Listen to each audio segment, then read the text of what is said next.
What up, Stackers? Welcome back to the Sandbox. Philly Stacker here. Hoping everyone out there in the Silververse is having a great day. Silver is on the move. And in today's video, I'll be exploring why silver did not skyrocket after the Iran war. I'll be looking back in history for some clues, having a conversation with Grok. I'll be sharing my recent pickups, my weekly quarter, my weekly dime. If that's something you're interested in, stick around, hit the like button, subscribe. The 10 ounces you see here, the 2 bars, the prospectors, also the Eagles over here, they were hours away from being liquidated when silver was running up, and at $110, I was getting ready to sell. I just got off work. It was snowy and cold out, and I was like, I got tomorrow off. Let me wait, till tomorrow.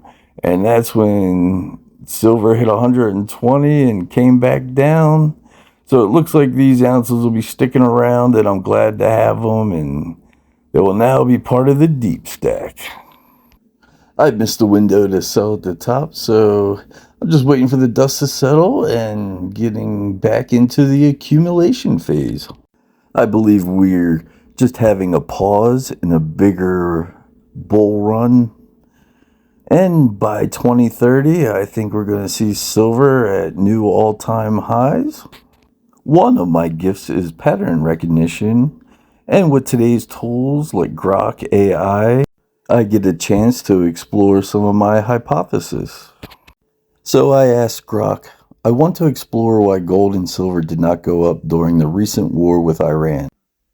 If you're a precious metal stacker, you've probably been staring at your portfolio like me the last few weeks, feeling pretty confused.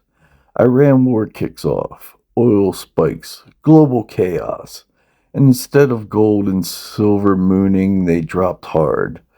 Gold down 13 to 25% from its highs. Silver even worse.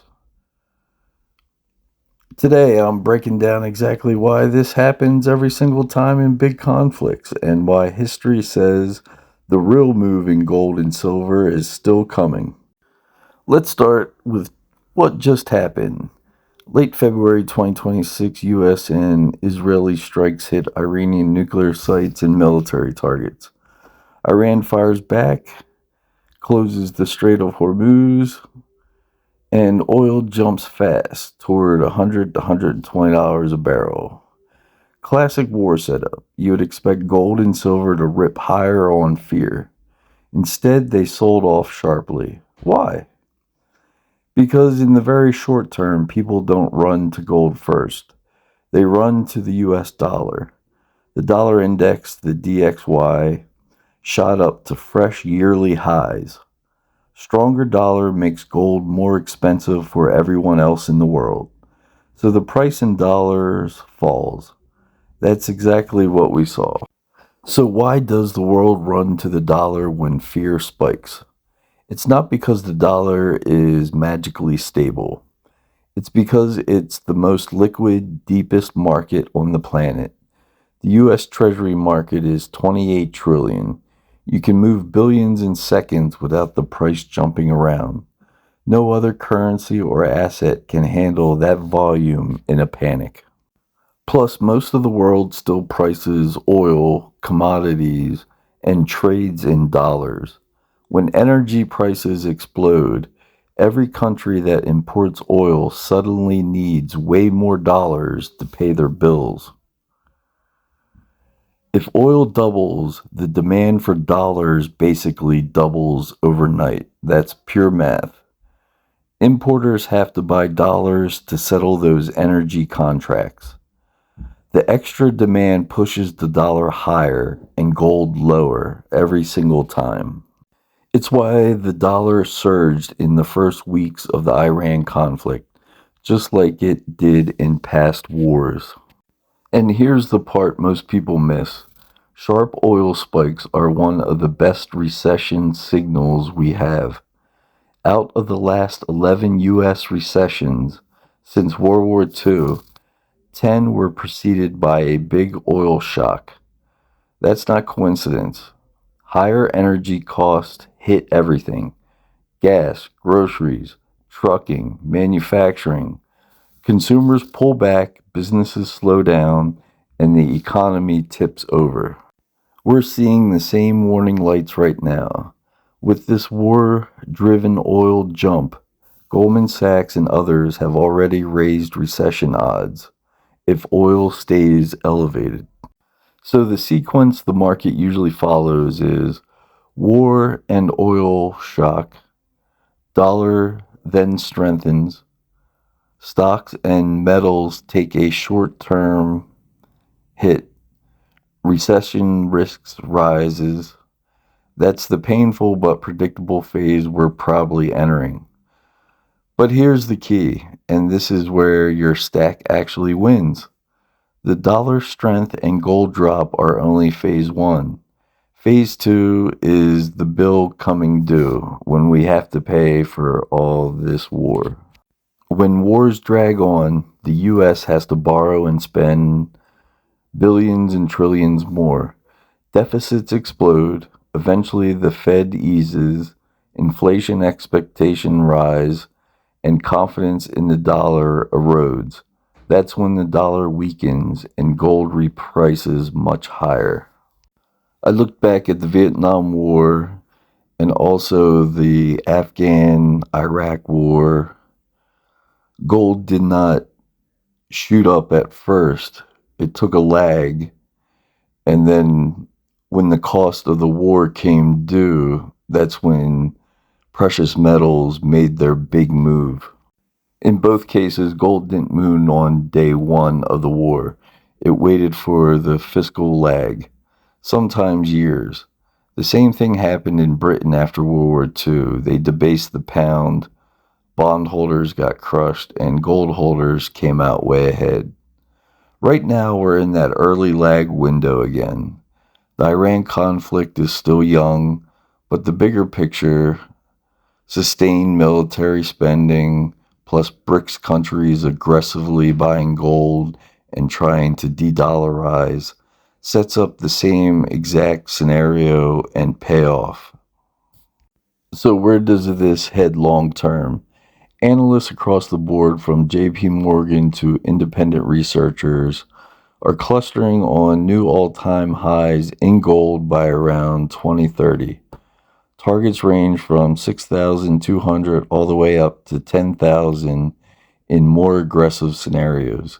Silver, being more leveraged, has even bigger upside potential.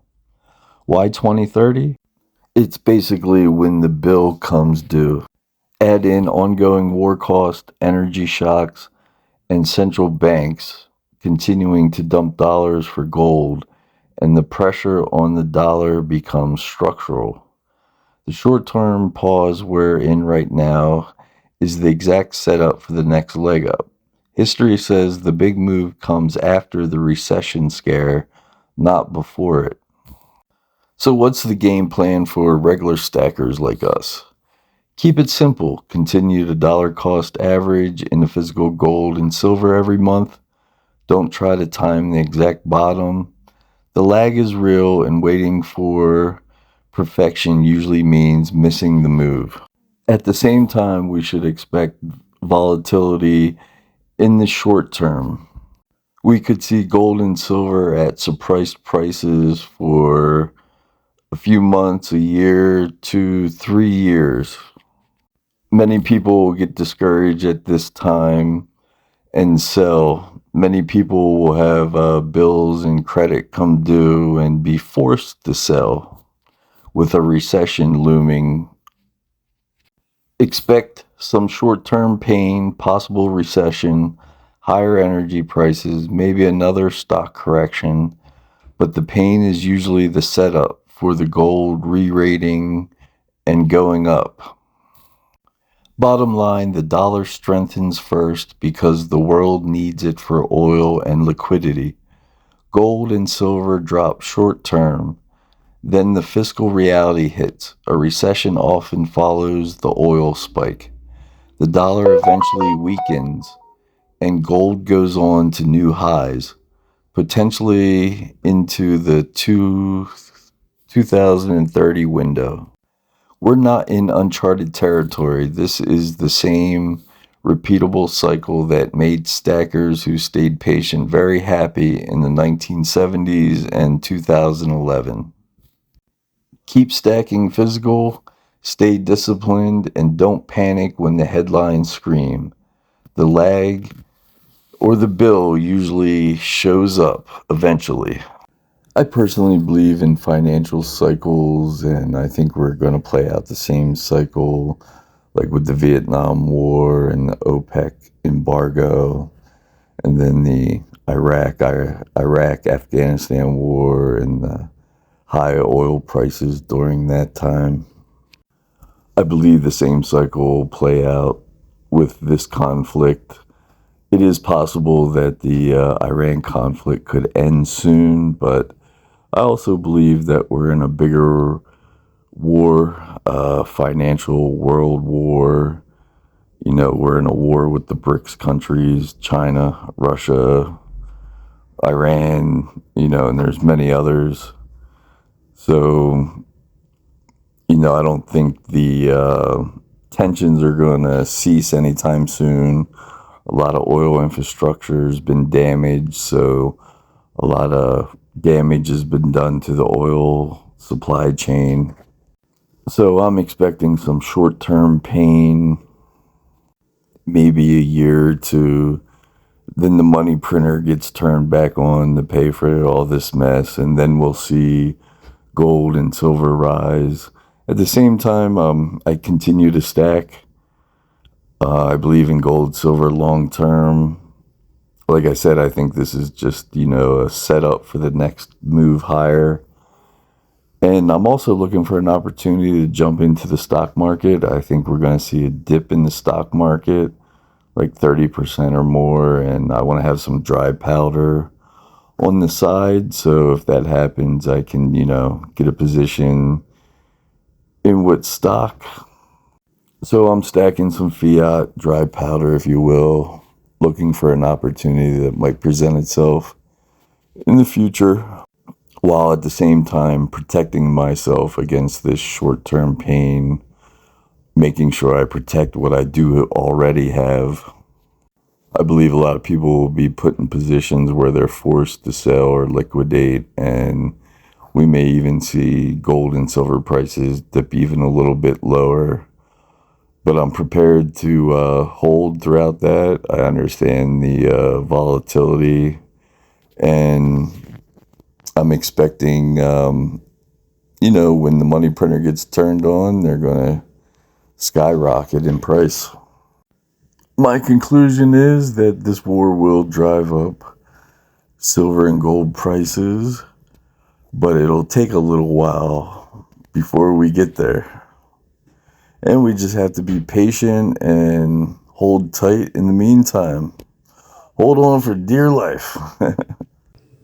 I would just like to add a disclaimer. This is by no means financial advice, for I'm the warning, not the example, folks. This is just me seeking answers, asking questions, trying to figure out how money flows throughout the world. Like I said, I believe it, you know, runs in cycles, and I'm just trying to understand the seasons. My best guess is that we're moving from fall/harvest season into the winter months, and spring will soon be on its way. I'm just taking the time to document this. This is, like I said, my video diary. I'm too lazy to journal. So hopefully I could look back in a year or two and see if this played out the way I think it would be, or if I have to make adjustments to how I see the cycles and investing. Well, anyway, I'm starting to ramble on. This is getting long. I hope you got something out of it. If you did, hit like, subscribe. This is the Philly Stacker, wishing you all the best. Keep stacking and keep learning.